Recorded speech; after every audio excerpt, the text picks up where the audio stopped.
Assalamualaikum warahmatullahi wabarakatuh. Perkenalkan, nama saya Gita Rahayu. Saya dari kelas PGSD C semester 6.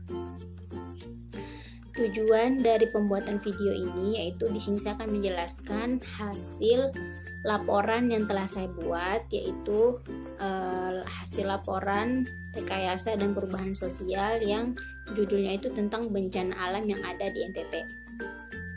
Nah, di sini saya akan menjelaskan terkait yang pertama itu kondisi umum yang ada di Adonara. Kondisi umum di sana kebanyakan dari masyarakat di Adonara itu bekerja sebagai petani, tapi petani kering, seperti menghasilkan kelapa, jagung, bawang, dan lain-lain. Nah, mayoritas di sana bekerja sebagai petani dan ada juga yang bekerja sebagai nelayan. Pada saat bencana alam terjadi, sebenarnya di sana sangat jarang terjadi bencana alam sebesar itu, sehingga mengakibatkan banyak kerusakan rumah dan juga banyak kerugian yang dialami oleh masyarakat yang ada di Adonara. Nah, bencana alam yang terjadi di sana itu terjadi karena siklon Seroja yang terjadi pertama kali di Adonara dan beberapa wilayah lainnya. Tetapi yang saya angkat di video ini yaitu salah satu kepulauan yang ada di NTT, yaitu Adonara. Nah, akibat bencana alam tersebut terjadilah suatu proses, di mana proses ini tuh masyarakat di sana itu sangat membutuhkan bantuan gitu, karena mereka kehilangan rumah, kehilangan pekerjaan, juga kehilangan keluarga mereka. Nah, di sana itu hampir 224 rumah yang rusak parah, dan juga ada 46 orang yang dinyatakan meninggal, kemudian ada 22 orang yang dinyatakan hilang gitu, sampai sekarang belum ditemukan. Nah, tentu hal ini sangat membuat kita sebagai saudara mereka juga yang tidak jauh tinggal dari situ, tapi alhamdulillah masih dilindungi oleh Allah, sehingga tempat di wilayah saya di Labuan Bajo itu tidak terkena bencana tersebut gitu. Sebelum saya masuk ke dalam pembahasan selanjutnya, di sini saya akan mengaitkan terlebih dahulu salah satu teori yang saya jadikan sebagai landasan mengapa saya mengambil permasalahan bencana alam ini dan mengapa apa kaitannya dengan rekayasa dan perubahan sosial. Salah satu teorinya yaitu tentang perubahan sosial, yang mana perencanaan perubahan sosial yang mana menurut Samuel Chertoff, saya mengambil teori yang menurut Samuel Chertoff itu perubahan sosial itu adalah suatu proses penentu bagaimana suatu organisasi ini tuh akan mencapai tujuannya atau akan merealisasikan dari tujuannya tersebut. Nah, kaitannya dengan materi yang saya ambil atau permasalahan yang saya ambil yaitu di mana terbentuknya suatu organisasi aliansi aksi mahasiswa pemuda Manggarai Barat ini terbentuk dengan cara spontan gitu, tanpa ada perencanaan, tanpa ada perkumpulan terlebih dahulu akan membentuk ini. Namun perencanaannya terjadi setelah organisasi ini terbentuk. Nah, organisasi ini tuh dibentuk secara spontan karena sosial, karena mereka prihatin terhadap bencana yang terjadi di sekitar mereka. Nah, jadi organisasi ini terbentuklah suatu organisasi yang dinamakan Aliansi Aksi Solidaritas Mahasiswa Pemuda Manggarai Barat. Di dalam organisasi ini tuh ada dari beberapa organisasi-organisasi, ada dari beberapa mahasiswa-mahasiswa di luar Manggarai Barat yang kebetulan pada saat itu pandemi, jadi mereka pulang Nah, jadi mereka bergabung di dalam di dalam organisasi ini. Nah, ketua dari organisasi ini sendiri teman saya sendiri, namanya itu Arista Amelia. Dia kuliah di Bali. Nah, sekretarisnya saya sendiri dan yang lainnya anggota. Kira-kira kita itu ada 20 orang yang masuk dan tergolong dalam organisasi ini. Nah, sebelum kita melakukan aksi galang dana untuk mengumpulkan dana untuk saudara kita di Adonara, kita itu membuat, terutama saya sendiri sebagai sekretarisnya itu membuat surat menyurat terlebih dahulu untuk pemerintah setempat dan untuk pihak kepolisian, karena di NTT sendiri itu tidak bisa melakukan penggalangan dana tanpa ada persetujuan dari pemerintah dan juga pihak kepolisian. Tidak seperti pada saat saya mengikuti galang dana di Jawa itu pemerintah ataupun kepolisian tidak terlibat di dalamnya gitu. Nah, sementara di sana kita harus melalui tahap-tahap dan proses-proses agar kita bisa melakukan penggalangan dana. Yang pertama, saya membuat surat untuk pemerintah setempat, kemudian saya membuat surat untuk kepolisian, terus surat tersebut kami mengantarnya ke kantor polisi dan alhamdulillah direspon baik oleh polisi. Jadi pada saat kami turun ke lapangan itu dikawal oleh salah satu polisi Satlantas gitu pada saat itu. Kenapa harus dikawal? Karena sebenarnya kan sedang dalam kondisi COVID. Jadi sebenarnya tidak diperbolehkan, pada saat itu masih PSBB juga di Labuan Bajo, tidak diperbolehkan sebenarnya untuk melakukan kerumunan. Jadi kalau seandainya ada yang marah ataupun yang melarang, mereka tidak berhak gitu, karena kami sudah punya prosedurnya, kami sudah menjalankan prosedur, kami dikawal oleh polisi agar tidak terjadi hal-hal yang tidak diinginkan pada saat itu. Nah, kemudian proses penggalangan dana terjadi 4 jam, kurang lebih 4 jam, dan itu menghasilkan uang. Nah, uang itu ada 10 jutaan lebih. Jadi uang itu hasil dari uang tersebut itu tidak bisa kami langsung transfer ke tempat yang kami tuju. Kami harus menghubungi atau mendatangi dulu pihak pemerintah yang sebenarnya harus menaungi tentang bencana-bencana alam tersebut gitu. Jadi itu pihak pemerintah, kami datang ke kantornya, kami memberitahukan tentang organisasi kami dan tujuan kami dan jumlah uang yang kami dapatkan. Kemudian dari mereka itu membuat kayak semacam surat pernyataan dari kami itu bahwa kami melakukan hal tersebut gitu sebagai data mereka. Namun bukan mereka yang menyalurkan, tetapi mereka mempercayakan untuk kami yang menyalurkan secara langsung. Namun keterbatasan waktu dan tempat, kami tidak bisa menyalurkan secara langsung. Kami menghubungi beberapa teman yang kami kenal di Adonara dan juga di Lembata. Jadi uang 10 juta lebih ini kami bagi dua. Yang pertama kami kirim ke Adonara, kemudian kami kirim ke Lembata karena dua titik ini mengalami kerusakan yang cukup parah. Nah, sampai di situ kami udah melakukan transaksi pengiriman uang tersebut. Kemudian kami tidak hanya menerima uang, kami juga membuka open donasi berupa pakaian layak pakai. Nah, kebetulan alhamdulillah ada yang mendonasikan pakaian layak pakai itu ada 5 kardus, dan itu pakaiannya masih bisa dipakai dan layak untuk digunakan. Kami packing serapi mungkin, terus kami distribusikan kepada posko Banser dan NU di sana. Nah, setelah kami antarkan pakaian layak pakai tersebut ke posko Banser dan posko NU tersebut yang ada di wilayah Labuan Bajo, karena nanti mereka yang akan mengantarkan langsung secara langsung ke tempat Adonara dan juga Lembata. Jadi kami memberikan 5 kardus besar, itu berisi tentang pakaian layak pakai untuk semua usia, ada untuk ibu-ibu, ada juga baju-baju sekolah yang bisa digunakan untuk anak-anak yang di sana. Mungkin cukup sekian sih pemaparan hasil laporan yang saya tulis di laporan saya. Semoga video ini dapat bermanfaat bagi teman-teman dan semoga video ini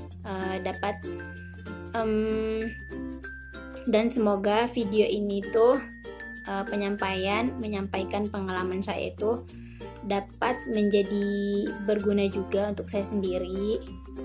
Kemudian dan semoga video ini mendapatkan nilai yang baik dari dosennya. Cukup sekian pemaparan video dari saya, kurang lebihnya saya mohon maaf. Jika ada kesalahan kata-kata mohon dimaafkan. Saya tutup pembuatan video ini. Wabillahi taufiq wal hidayah. Wassalamualaikum warahmatullahi wabarakatuh.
di posko Mansat Kotim dari komunitas UI Adonara. Yaitu posko Manflotim itu terbentuk dari tiga elemen. Di antaranya UI Adonara, terus Mansat yaitu grup murid dengan dari DKR Pramuka Adonara. Begitu. Oh iya, baik Kak, terima kasih. Mungkin bisa langsung aja ya Kak untuk mempersingkat waktunya. Boleh. Iya, jadi ada 4 pertanyaan yang ingin saya tanyakan gitu terkait bencana alam yang ada di Adonara. Jadi pertanyaan yang pertama itu keadaan umum sebelum terjadi bencana itu di sana gimana gitu Kak, keadaan umumnya? Kalau keadaan umum ya relatif lah sama dengan pokoknya situasi kehidupan tiap harinya itu normal gitu kan. Sejak bencana baik infrastrukturnya, terus jalan, rumah-rumah, ini yang lebih ini tuh di kemanusiaannya. Duka nih masih panjang buat Adonara. Apalagi sampai dengan hari ini di wilayah yang Kelurahan Waiwerang Kota dan itu belum ada tanda-tanda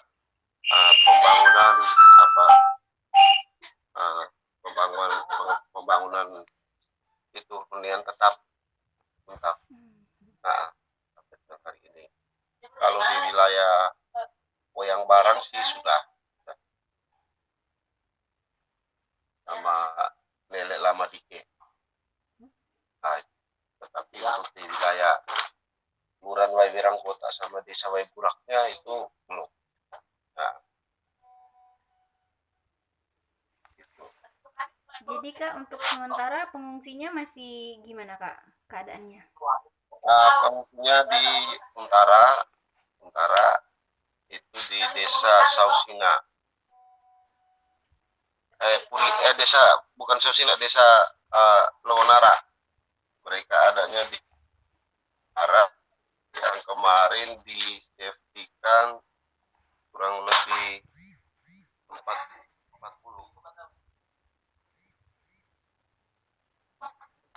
26 Untara, dan itu sebagiannya ditempati oleh pengungsi yang ada di poskonya saya, karena di poskonya saya ini pengungsi yang memang ring satu, artinya rumah apa segala macam, harta benda segala macam itu hilang. Nah, selesai semua, kurang lebih ada 20.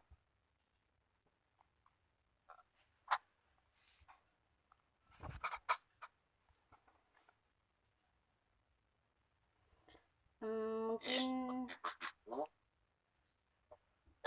adanya di Untara di sini di Kurinara, tetapi dari posko masih terus melayani kebutuhan pokoknya mereka. Ntar Kak share juga bagian di sini foto dokumentasi.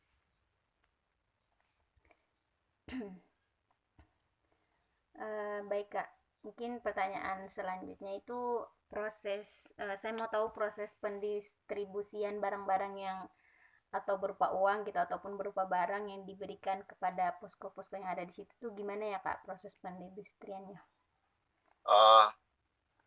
Kalau di bulan April sampai dengan Mei itu sebenarnya lebih detail di poskoman, karena sendiri stay-nya di sini dan manage fungsi yang ada di sini. Nah, kalau di poskoman itu soal pendistribusiannya itu di bulan April Mei kemarin kan pengungsi semuanya di sini. Jadi kalau ada donatur yang nyampe terus barang-barangnya diperuntukkan langsung, itu kebanyakan Kak suruh mereka sendiri bagi gitu. Mereka sendiri bagi. Jadi jalannya dari ruangan ke ruangan untuk bagi mereka punya ini ke pengungsi. Kalau mereka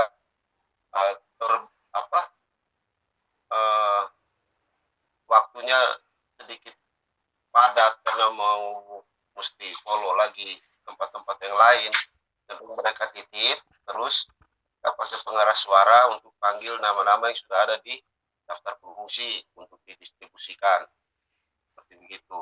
Nah, selanjutnya setelah pasca pengungsi mereka ke Huntara, mereka manage pembagiannya itu per minggu. Pembagiannya per minggu.